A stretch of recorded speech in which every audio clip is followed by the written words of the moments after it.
Successful disciples.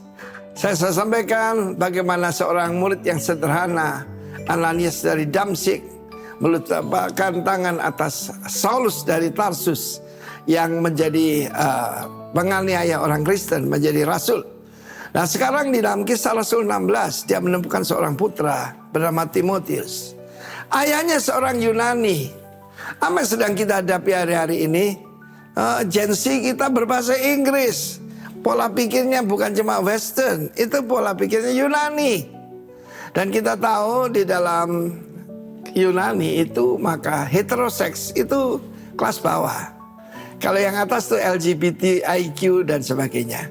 Saya lihat di mana-mana the shadow of Sodom sebelum kedatangan Kristus. Di mana-mana terjadi penyimpangan seks dan dianggap biasa. Dan mereka katakan semua orang melakukannya. Tetapi ibunya seorang Israel ya. Dan neneknya yang mengajarkan dia, Lois dan Eunike. Kedua-duanya diberi nama Yunani, saudara. Pasti nama aslinya bukan itu. Eunike artinya blessed with good victory. Bagaimana? Ternyata dia memuridkan putranya dan dikenalkan dengan Paulus. Kita perlu 3 bapak. Bapak jasmani, bapak rohani mesti jadi satu, dan bapak surgawi. Ketika dikenalkan Paulus, Timotius yang timid itu agak ragu-ragu, kurang berani, menjadi seorang yang hebat sekali. Dan firman Allah mengatakan, Paulus mengatakan, putraku yang sah dalam iman. Dia memanggil yaitu Timotius agapetos teknon. Saya tidak punya anak secara jasmani, tapi saya ada beberapa yaitu agapetos teknon in my life. Dan mereka melakukan hal yang lebih dari saya. Itu kebanggaan seorang ayah. Ya, jadi soal bukan besarnya jumlah yang nonton. Ya kan banyak kan jumlahnya gede tapi cuma nonton. Tuhan berkata muridkan. Dan muridkan yang terbaik adalah sebagai bapak dan putra.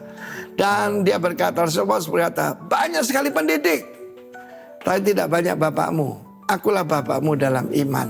Pertanyaan hari ini, who is your Paul? Siapakah bapak rohani saudara? Dan bagi bapak-bapak rohani, apakah kalian punya putra-putra rohani yang membuat kalian berlipat kali ganda hebat? Dan Paul mengatakan, tidak seorang pun yang sehati sepikir seperti rekan sekerjaku.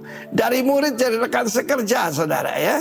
Timotius, Titus, dan yang lain-lain. Tetapi saudaraku, itulah kehidupan Rasul Paulus yang penuh dengan buah. Buahnya adalah murid-murid yang dia jadikan hamba-hamba Tuhan yang luar biasa.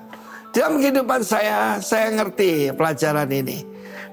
Apa yang dijelaskan Rasul Paulus dalam 2 Timotius pasal 2 ayat 2. Gampang ya?